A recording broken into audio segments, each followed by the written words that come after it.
തിരുമൂലദേവൻ്റെ തിരുമന്ത്രം 7-ാം തന്ത്രത്തിലെ ബീജോൽപത്തി എന്ന കാണ്ഡത്തിലെ അടുത്ത ചില പാടലുകളിലേക്ക് നമുക്ക് കിടക്കാം.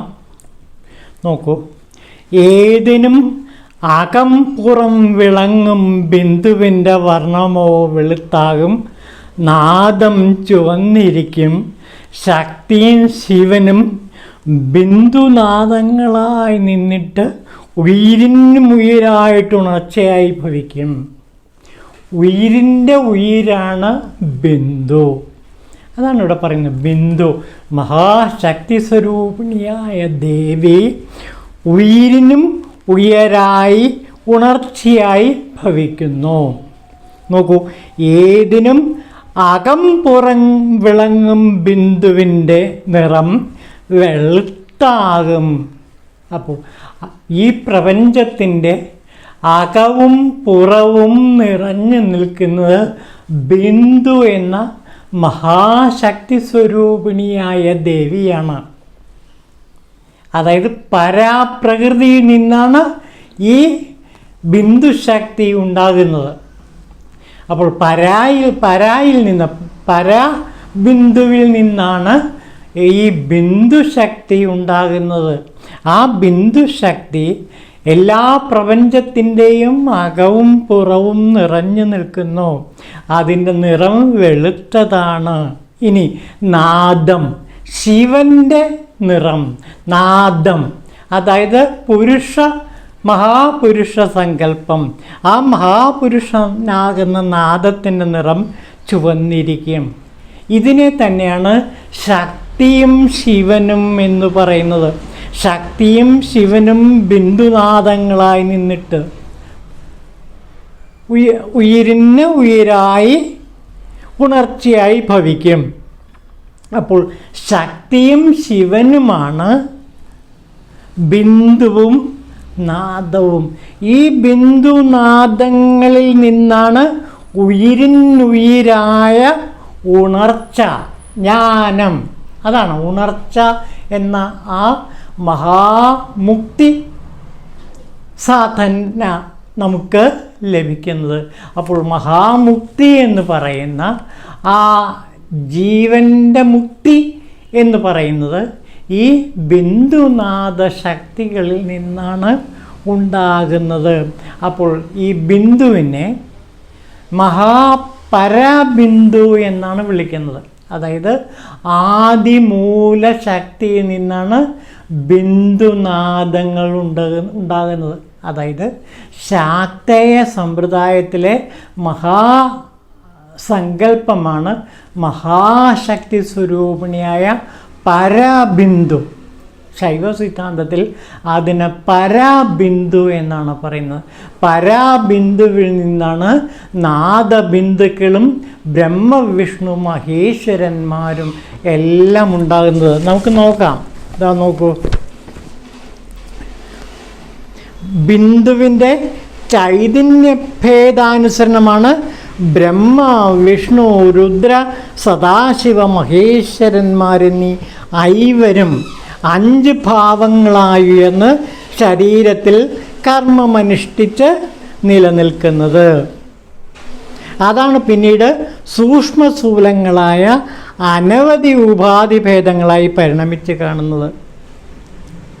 ഭൂമി തത്വത്തിൽ അത് ബ്രഹ്മാവായി നിൽക്കുന്നു. അതായത് പഞ്ചഭൂതങ്ങൾ ബിന്ദുവിൽ നിന്നാണ് ഉണ്ടാകുന്നത്. ഈ പഞ്ചഭൂതങ്ങളിലെ ഭൂമി തത്വത്തിൽ നിന്നാണ് ബ്രഹ്മാവ് ഉണ്ടാകുന്നത്. ജലതത്വത്തിൽ നിന്നാണ് വിഷ്ണു ഉണ്ടാകുന്നത്. അഗ്നിതത്വത്തിൽ നിന്ന് രുദ്രൻ ഉണ്ടാകുന്നു. വായുതത്വത്തിൽ നിന്ന് മഹേശ്വരനും ആകാശതത്വത്തിൽ നിന്ന് സദാശിവനും ഉണ്ടാകുന്നു. അപ്പോൾ പരാബിന്ദുവിൽ നിന്നാണ്, അതായത് ആദി പരാശക്തിയായ മൂലത്തിൽ നിന്നാണ് ഈ ഐവരും ഉണ്ടാകുന്നത്. 5 ഭാവങ്ങൾ ശരീരത്തിൽ കർമ്മമനുഷ്ഠിച്ച് നിൽക്കുന്നു. പഞ്ചഭൂതങ്ങളും ആ പഞ്ചഭൂതങ്ങളുടെ ജ്ഞാനകർമ്മേന്ദ്രിയങ്ങളും എല്ലാം തന്നെ ഇതിൽ നിന്നാണ്, ഈ ബിന്ദുശക്തിയിൽ നിന്നാണ് ഉണ്ടാകുന്നത് എന്ന് മനസ്സിലാക്കുക. പിന്നെ പറയുന്നുണ്ട്, നോക്കൂ, ബിന്ദുവിലടങ്ങിയ പുരുഷ ചൈതന്യം അഥവാ നാദം 6 ഭേദങ്ങളായി തീർന്ന് 4 അന്ധകരണാദികളെയും ജനിപ്പിക്കും. അപ്പോൾ ഈ ബിന്ദുവിൽ നിന്ന്, ഈ പരാബിന്ദുവിൽ നിന്ന് തന്നെയാണ് നാദവും ജനിക്കുന്നത്. അത് അന്ധകരണങ്ങളായും പിന്നീട് 36 തത്വങ്ങളായും ഇവിടെ നിലനിൽക്കുന്ന കാഴ്ച നാം കാണുന്നു. അപ്പോൾ ഇവിടെ മഹാശക്തി സ്വരൂപിണിയായ പരാബിന്ദുവിൽ നിന്നാണ് നാദബിന്ദുക്കൾ ഉണ്ടാകുന്നത്. പഞ്ചഭൂതങ്ങളും അതിൻ്റെ കർമ്മ ജ്ഞാനേന്ദ്രിയങ്ങളും എല്ലാം തന്നെ, പിന്നെ 36 തത്വങ്ങളും ഈ ബിന്ദുവിൽ നിന്നാണ് വികാസം പ്രാപിച്ചിരിക്കുന്നത്. കണ്ടോ, ശക്തിയും ശിവനും ബിന്ദുനാദങ്ങളായി നിലനിൽക്കുന്നു. എന്നിട്ട് അത് ഉയരിനുയരായിട്ട് ഉണർച്ചയായി മനുഷ്യന് മുക്തി നൽകുന്ന മഹാജ്ഞാനമായിട്ട്, മഹാബോധമായിട്ട് അത് പരിണമിക്കുന്നു. ഇതെല്ലാം ശാക്തേയ ദർശനവുമായിട്ട് അഭേദ്യമായി ബന്ധപ്പെട്ട് കിടക്കുന്നു. നമുക്കൊരു കാര്യം ചെയ്യാം, ദേവി ഭാഗവതത്തിലെ കുറച്ച് ഭാഗങ്ങളിലേക്കൊന്ന് എത്തി നോക്കാം. ദേവി ഭാഗവതം വളരെ പ്രശസ്തമായ ഒരു ശാക്തേയ മഹാകൃതിയാണ്. ഈ ശാക്തേയത്തിലെ മഹാകൃതി രൂപം കൊണ്ടിരിക്കുന്നത് ദേവി ഭാഗവതത്തിൽ നിന്നാണ്. മഹാദേവി ഭാഗവതത്തിലെ ഈ സംസ്കൃത ശ്ലോകങ്ങൾ അതിമനോഹരമായിട്ട് ചാത്തുക്കുട്ടി മന്നാടിയാർ മലയാളത്തിലേക്ക് മൊഴിമാറ്റം നടത്തിയിട്ടുണ്ട്. ബ്രഹ്മാവ് ചോദിച്ച ചോദ്യത്തിന് സാക്ഷാൽ മഹാദേവി പറയുന്ന മറുപടിയാണിത്. നോക്കൂ, ത്രിമൂർത്തികൾക്ക് പരമപൂജനീയനായ ദേവി മഹാജ്ഞാനം പകർന്നു നൽകുന്നതാണ് നാം ദേവീ ഭാഗവതത്തിൽ അനുഭവിക്കുന്നത്. ഗഹനങ്ങളായ ആത്മതത്വ പ്രതിപാദനത്താലും ദേവീ മഹിമാ പ്രകാശനത്താലും സമ്പന്നമാണ് ദേവീ ഭാഗവതം. സ്വയം നിർവചിക്കുന്ന ദേവീ ഭാഗവതം അദ്വൈത ബോധത്തിൻ്റെയും ശാക്തേയ ചിന്തയുടെയും സമന്വയ മുഹൂർത്തമാണ്. ത്രിഗുണ സൂചനകളും നവാക്ഷരമന്ത്രപ്രഭാവവും ത്രിമൂർത്തികളുടെ വിധേയഭാവവും സ്പഷ്ടമായി പ്രഖ്യാപിക്കുന്നു. ഈ ദേവീ ഭാഗവതത്തിലെ 3-ാം സ്കന്ധത്തിലെ 6-ാമത്തെ അധ്യായം, അതിന് പേര് പറയുന്നത് ബ്രഹ്മവിദ്യോപദേശം എന്നാണ്.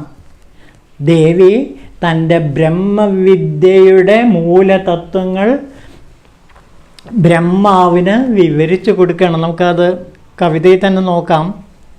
ഒന്നാണെല്ലായ്പ്പോഴും ഭേദമില്ല ഞങ്ങൾക്കൊരിക്കലും, അവൻ ഞാനവൻ ഭേദം തോന്നിയിടുന്നുൾഭ്രമത്തിനാൽ, ഞങ്ങൾക്കുള്ള അന്തരം സൂക്ഷ്മബുദ്ധിമാനതറിഞ്ഞിടും, ഉടൻ വിമുക്തനായിത്തീരും, സംസാരക്കെട്ട് വിട്ടുപോം, രണ്ടില്ലാത്തൊന്നു താൻ ബ്രഹ്മമെന്നുള്ളതുമാണത്, സൃഷ്ടികാലം വരുന്നേരം അതു രണ്ടായി ഭവിച്ചിടും, ഉപാധി കൊണ്ടേ ഏകദീപം പലതാകുന്നത് പോലവേ, കണ്ണാടിയിൽ ഛായ പോലെ ഞങ്ങൾക്ക് ഈ പ്രതിബിംബവും സൃഷ്ടിക്കയാം, സൃഷ്ടികാലത്തിലുണ്ടാം ഞങ്ങൾക്ക് ഭേദവും, ദൃശ്യാദൃശ്യമതാം ഭേദം ഞങ്ങൾ രണ്ടായിടുമ്പോഴും, സ്ത്രീയല്ല ഞാൻ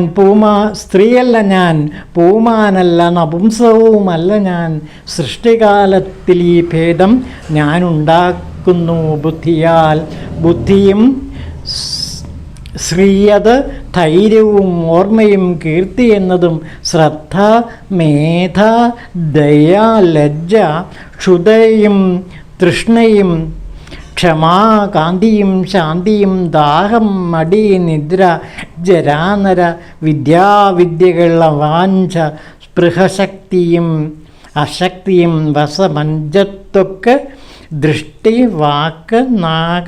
വാക്ക് അതാകുമായതും പശ്യന്തി മധ്യമ പരാനാടികളും, ഞാനിതൊക്കെയും സംസാരത്തിങ്ക ഞാനെന്നല്ല എന്ത് ചേരാത്തത് ഞാൻ എന്നുടൻ എല്ലാം ഞാൻ ആ സുദൃഢമായി തീരുക പത്മജ ഈ എൻ നിശ്ചയരൂപങ്ങളാൽ.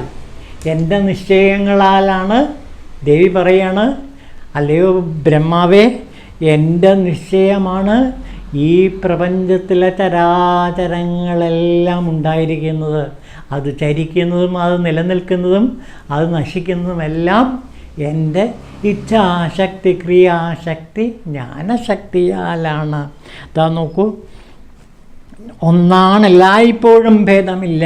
ഞാൻ ഒന്ന് തന്നെയാണ്, ഒരു ഭേദവും ഞങ്ങൾ തമ്മിലില്ല. ബ്രഹ്മവിഷ്ണു മഹേശ്വരന്മാരെല്ലാം എന്നിൽ നിന്നുണ്ടാകുന്നതാണ്. അത് കാലത്തിൽ സൃഷ്ടി ചെയ്യുമ്പോൾ ഇത് 5ആയി ഞാൻ പുനർജനിക്കുന്നു. ഞങ്ങൾക്കൊരിക്കലും വേറിട്ടൊരു ഭേദമില്ല. അവൻ ഞാൻ അവൻ ഭേദം തോന്നിയിടുന്ന ഉൾഭ്രമത്തിനാൽ മായാസങ്കല്പത്താലാണ് പലതായിട്ട് തോന്നുന്നത്. സത്യത്തിൽ ഞാനും ബ്രഹ്മാവും വിഷ്ണുവും രുദ്രനും സദാശിവനും എല്ലാം തന്നെ ഒന്ന് തന്നെയാണ് എന്നറിയുക. ഇച്ഛാശക്തി, ക്രിയാശക്തി, ജ്ഞാനശക്തി സ്വരൂപിണിയാണ് ഞാനെന്നറിയുക. എൻ്റെ ഇച്ഛയ്ക്കനുസരിച്ചാണ് ഈ പ്രപഞ്ചത്തിൻ്റെ അകവും പുറവും നിറഞ്ഞു നിൽക്കുന്നത്. ഞാനല്ലാതെ മറ്റൊന്നുമില്ല എന്നാണ് ദേവി ഭാഗവതത്തിൻ്റെ ആ 3-ാം സ്കന്ധത്തിലെ ബ്രഹ്മാദ്യുപദേശത്തിൽ ദേവി നമുക്ക് പറഞ്ഞു തരുന്ന മഹാസത്യം. അപ്പോൾ ഇതിനെയാണ് ശൈവ സിദ്ധാന്തത്തിൽ പരാബിന്ദു എന്ന് പറയുന്നത്. ഈ പരാബിന്ദുവിൽ നിന്നാണ്, അഥവാ ആദിപരാശക്തിയിൽ നിന്നാണ് എല്ലാം ഉണ്ടായത് എന്ന് നാം മനസ്സിലാക്കുക. അപ്പോൾ ആദിപരാശക്തിയെ ഇവിടെ തിരുമൂലദേവൻ നമുക്ക് ഈ ബിന്ദുവിൽ വ്യക്തമാക്കി കാണിച്ച് തരുന്നു. ഇതാണ് തിരുമൂലദേവൻ നമ്മളോട് പറയുന്നു. ഓം ശിവായ തിരുമൂലദേവായ നമഃ.